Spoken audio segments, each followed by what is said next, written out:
سن 2 ہجری میں رمضان کا روزہ اور صدقہ فطر فرض کیا گیا اور زکوٰۃ کے مختلف نصابوں کی تفصیلاً تعیین کی گئی۔ صدقہ فطر کی فرضیت اور زکوٰۃ کے نصاب کی تعیین سے اس بوجھ اور مشقت میں بڑی کمی آ گئی، جس سے فقراء مہاجرین کی ایک بڑی تعداد دوچار تھی، کیونکہ وہ طلب رزق کے لیے زمین میں دوڑ دھوپ کے امکانات سے محروم تھے۔ پھر نہایت نفیس موقع اور خوشگوار اتفاق یہ تھا کہ مسلمانوں نے اپنی زندگی میں پہلی عید جو منائی وہ شوال سن 2 ہجری کی عید تھی، جو جنگ بدر کے فتح مبین کے بعد پیش آئی۔ کتنی خوشگوار تھی یہ عید سعید، جس کی سعادت اللہ تعالیٰ نے مسلمانوں کے سر پر فتح و عزت کا تاج رکھنے کے بعد عطا فرمائی، اور کتنا ایمان افروز تھا اس نماز عید کا منظر، جسے مسلمانوں نے اپنے گھروں سے نکل کر تکبیر و توحید اور تحمید و تسبیح کی آوازیں بلند کرتے ہوئے میدان میں جا کر ادا کیا تھا۔ اس وقت حالت یہ تھی کہ مسلمانوں کے دل اللہ کی دی ہوئی نعمتوں اور اس کی ہوئی تائید کے سبب اس کی رحمت و رضوان کے شوق سے لبریز اور اس کی طرف رغبت کے جذبات سے معمور تھے، اور ان کی پیشانیاں اس کے شکر و سپاس کی ادائیگی کے لیے جھکی ہوئی تھیں۔ اللہ تعالیٰ نے اس نعمت کا ذکر اس آیت میں فرمایا ہے کہ یاد کرو جب تم تھوڑے تھے، زمین میں کمزور بنا کر رکھے گئے تھے، ڈرتے تھے کہ لوگ تمہیں اچک کر لے جائیں گے، پس اس نے تمہیں ٹھکانہ رحمت عطا فرمایا اور اپنی مدد کے ذریعے تمہاری تائید کی اور تمہیں پاکیزہ چیزوں سے روزی دی تاکہ تم لوگ اس کا شکر ادا کرو۔ بدر کا معرکہ مسلمانوں اور مشرکین کا سب سے مسلح ٹکراؤ اور فیصلہ کن معرکہ تھا، جس میں مسلمانوں کو فتح مبین حاصل ہوئی اور سارے عرب نے اس کا مشاہدہ کیا۔ اس معرکے کے نتائج سے سب سے زیادہ وہی لوگ دل گرفتہ تھے جنہیں براہ راست یہ نقصان عظیم برداشت کرنا پڑا، یعنی مشرکین، یا وہ لوگ جو مسلمانوں کے غلبہ و سربلندی کو اپنی مذہبی اور اقتصادی وجود کے لیے خطرہ محسوس کرتے تھے، یعنی یہود۔ چنانچہ جب سے مسلمانوں نے بدر کا معرکہ سر کیا تھا، یہ دونوں گروہ مسلمانوں کے خلاف غم و غصہ اور رنج و الم سے جل بھن رہے تھے، جیسا کہ ارشاد ہے کہ تم اہل ایمان کا سب سے زبردست دشمن یہود کو پاؤ گے اور مشرکین کو۔ مدینے میں کچھ لوگ ان دونوں گروہوں کے ہمراز و دمساز تھے۔ انہوں نے جب دیکھا کہ اپنا وقار برقرار رکھنے کی اب کوئی سبیل باقی نہیں رہ گئی ہے تو بظاہر اسلام میں داخل ہو گئے۔ یہ عبداللہ بن ابی اور اس کے رفقا کا گروہ تھا۔ یہ بھی مسلمانوں کے خلاف یہود اور مشرکین سے کم غم و غصہ نہ رکھتا تھا۔ ان کے علاوہ ایک چوتھا گروہ بھی تھا، یعنی وہ بدو جو مدینے کے گرد و پیش بود و باش رکھتے تھے۔ انہیں کفر اسلام سے کوئی دلچسپی نہ تھی، لیکن یہ لٹیرے اور راہزن تھے، اس لیے بدر کی کامیابی سے انہیں بھی قلق و اضطراب تھا اور انہیں خطرہ تھا کہ مدینے میں ایک طاقتور حکومت قائم ہو گئی تو ان کے لوٹ کھسوٹ کا راستہ بند ہو جائے گا۔ اس لیے ان کے دلوں میں بھی مسلمانوں کے خلاف کینہ جاگ اٹھا اور یہ بھی مسلم دشمن ہو گئے۔ اس طرح مسلمان چاروں طرف سے خطرے میں گھر گئے، لیکن مسلمانوں کے سلسلے میں ہر فریق کا طرز عمل دوسروں سے مختلف تھا۔ ہر فریق نے اپنے حسب حال ایسا طریقہ اپنایا تھا جو اس کے خیال میں اس کی غرض و غایت کی تکمیل کا کفیل تھا۔ چنانچہ اہل مدینہ نے اسلام کا اظہار کر کے درپردہ سازشوں و سیسہ کاریوں اور باہم لڑائی بھڑائی کی راہ اپنائی۔ یہود کے ایک گروہ نے کھلم کھلا رنج و عداوت اور غیظ و غضب کا مظاہرہ کیا۔ اہل مکہ نے کمر توڑ ضرب کی دھمکیاں دینی شروع کر دیں اور بدلہ لینے کا کھلا اعلان کیا۔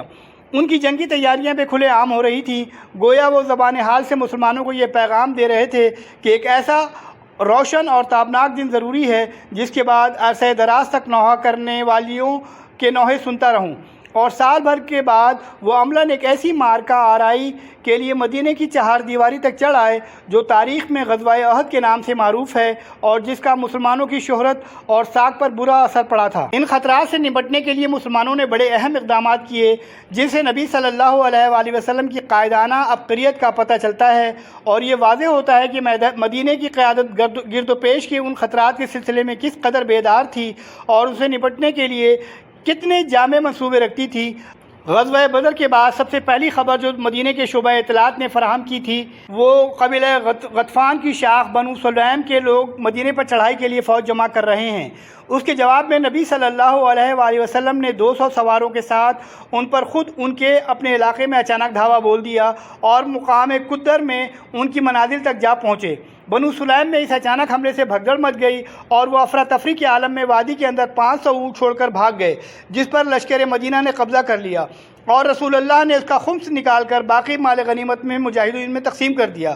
ہر شخص کے حصے میں 2 اونٹ آئے۔ اس غزوے میں یسار نامی ایک غلام ہاتھ آیا جسے آپ نے آزاد کر دیا۔ اس کے بعد آپ دیار بنی سلیم میں 3 روز تک قیام فرما کر مدینہ لوٹ آئے۔ یہ غزوہ شوال سن 2 ہجری میں بدر سے واپسی کے صرف 7 دن بعد پیش آیا۔ اس غزوے کے دوران سبا بن عرفتہ کو اور کہا جاتا ہے کہ ابن مکتوم کو مدینے کا انتظام سونپا گیا تھا۔ جنگ بدر میں شکست کھا کر مشرکین غصے سے بے قابو تھے اور پورا مکہ نبی کے خلاف ہانڈی کی طرح کھول رہا تھا۔ بالآخر مکے کے 2 بہادر نوجوان نے طے کیا کہ وہ اپنی دانش میں اس اختلاف و شقاق کی بنیاد اور اس ذلت و رسوائی کی جڑ نعوذ باللہ یعنی نبی صلی اللہ علیہ وآلہ وسلم کا خاتمہ کر دیں گے۔ چنانچہ جنگ بدر کے بعد کا واقعہ ہے کہ عمیر بن وہب جوہمی جو قریش کے شیطانوں میں سے تھا اور مکے میں نبی صلی اللہ علیہ وآلہ وسلم اور صحابہ کرام کو اذیتیں پہنچایا کرتا تھا، اور اب اس کا بیٹا وہب بن عمیر جنگ بدر میں گرفتار ہو کر مسلمانوں کی قید میں تھا۔ اس عمیر نے ایک دن صفوان بن امیہ کے ساتھ حتیم میں بیٹھ کر گفتگو کرتے ہوئے بدر کے کنویں میں یہ پھینکے جانے والے مقتولوں کا ذکر کیا۔ اس پر صفوان نے کہا، خدا کی قسم ان کے بعد جینے میں کوئی لطف نہیں۔ جواب میں عمیر نے کہا، خدا کی قسم تم سچ کہتے ہو؟ دیکھو خدا کی قسم اگر میرے اوپر قرض نہ ہوتا جس کی ادائیگی کے لیے میرے پاس کچھ نہیں، اور اہل عیال نہ ہوتے جن کے بارے میں اندیشہ ہے کہ میرے بعد ضائع ہو جائیں گے، تو میں سوار ہو کر محمد کے پاس جاتا اور اسے قتل کر ڈالتا، کیونکہ میرے لیے وہاں جانے کی ایک وجہ موجود ہے، میرا بیٹا ان کے یہاں قید ہے۔ صفوان نے اس صورتحال کو غنیمت سمجھتے ہوئے کہا، اچھا چلو، تمہارے قرضہ میرے ذمہ ہے اور اسے میں تمہاری جانب سے ادا کر دوں گا، اور تمہارے اہل و عیال میرے اہل و عیال ہیں، جب تک وہ موجود رہیں گے میں ان کی دیکھ بھال کرتا رہوں گا۔ ایسا نہیں ہو سکتا کہ میرے پاس کوئی چیز موجود ہو اور ان کو نہ ملے۔ عمیر نے کہا، اچھا تو اب میرے اور اپنے اس معاملے کو صیغہ راست میں رکھنا۔ صفوان نے کہا، ٹھیک ہے، میں ایسا ہی کروں گا۔ اس کے بعد عمیر نے اپنی تلوار پر سان رکھائی اور زہر آلود کرائی اور پھر روانہ ہوا اور مدینے پہنچا، لیکن ابھی وہ مسجد کے دروازے پر اپنی اونٹنی بٹھا ہی رہا تھا کہ حضرت عمر بن خطاب رضی اللہ عنہ کی نگاہ اس پر پڑ گئی۔ وہ مسلمانوں کی ایک جماعت کے درمیان جنگ بدر میں اللہ کی عطا کردہ اعزاز و کرام کے متعلق باتیں کر رہے تھے۔ انہوں نے دیکھتے ہی کہا، یہ کتا اللہ کا دشمن عمیر کسی برے ارادے سے ہی آیا ہے۔ پھر انہوں نے نبی صلی اللہ علیہ وآلہ وسلم کی خدمت میں حاضر ہو کر عرض کیا، اے اللہ کے نبی، یہ اللہ کا دشمن عمیر اپنی تلوار حمائل کیے آیا ہے۔ آپ نے فرمایا، اسے میرے پاس لے آؤ۔ عمیر آیا تو حضرت عمر نے اس کی تلوار کے پرتلے کو اس کے گلے کے پاس سے پکڑ لیا اور انصار کے چند افراد سے کہا، تم لوگ رسول اللہ کے پاس جاؤ اور وہیں بیٹھ جاؤ اور آپ کے خلاف اس خبیث کے خطرے سے چوکنا رہو، کیونکہ یہ قابل اطمینان نہیں ہے۔ اس کے بعد وہ عمیر کو اندر لے کر گئے۔ رسول اللہ نے جب یہ کیفیت دیکھی کہ حضرت عمر اس کی گردن پر اس کی تلوار کا پرتلا لپیٹ کر پکڑے ہوئے ہیں تو فرمایا، عمر اسے چھوڑ دو اور عمیر تم قریب آ جاؤ۔ اس نے قریب آ کر کہا، آپ لوگوں کی صبح بخیر ہو۔ نبی صلی اللہ علیہ وآلہ وسلم نے فرمایا، اللہ تعالیٰ نے ہمیں ایک ایسے تحیہ سے مشرف کیا ہے جو تمہارے اس تحیہ سے بہتر ہے، یعنی سلام سے جو اہل جنت کا تحیہ ہے۔ اس کے بعد آپ نے فرمایا، اے عمیر تم کیوں آئے ہو؟ اس نے کہا، یہ قیدی جو آپ لوگوں کے قبضے میں ہے اسی کے لیے آیا ہوں، آپ لوگ اس کے بارے میں احسان فرما دیجئے۔ آپ نے فرمایا، پھر یہ تمہاری گردن میں تلوار کیوں ہے؟ اس نے کہا، اللہ ان تلواروں کا برا کرے کہ یہ ہمارے کچھ کام نہ آ سکیں۔ آپ نے فرمایا، سچ سچ بتاؤ کیوں آئے ہو؟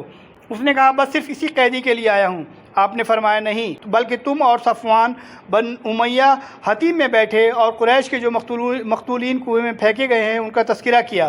پھر تم نے کہا، اگر مجھ پر قرض نہ ہوتا اور میرے اہل عیال نہ ہوتے تو میں یہاں سے جاتا اور محمد کو قتل کر دیتا۔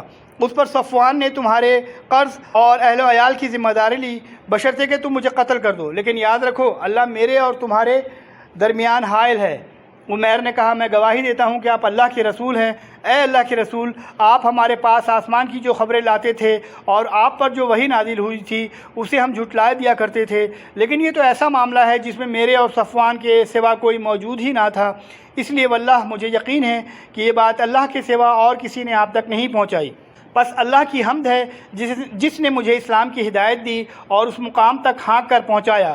پھر عمیر نے کلمہ حق کی شہادت دی اور رسول اللہ صلی اللہ علیہ وآلہ وسلم نے صحابہ کرام کو مخاطب کر کے فرمایا، اپنے بھائی کو دین سمجھاؤ، قرآن پڑھاؤ، اس کے قیدی کو آزاد کر دو۔ ادھر صفوان لوگوں سے کہتا پھر رہا تھا کہ یہ خوشخبری سن لو کہ چند ہی دنوں میں ایک ایسا واقعہ پیش آئے گا جو بدر کے مصائب بھلوا دے گا۔ ساتھ ہی وہ آنے جانے والوں سے عمیر کی بابت پوچھتا بھی رہتا۔ بالآخر اسے ایک سوار نے بتایا کہ عمیر مسلمان ہو چکا ہے۔ یہ سن کر صفوان نے قسم کھائی کہ اس سے کبھی بات نہ کرے گا اور نہ کبھی اسے نفع پہنچائے گا۔ ادھر عمیر نے اسلام سیکھ کر مکے کی راہ لی اور وہیں مقیم رہ کر اسلام کی دعوت دینی شروع کی۔ ان کے ہاتھ پر بہت سے لوگ مسلمان ہوئے۔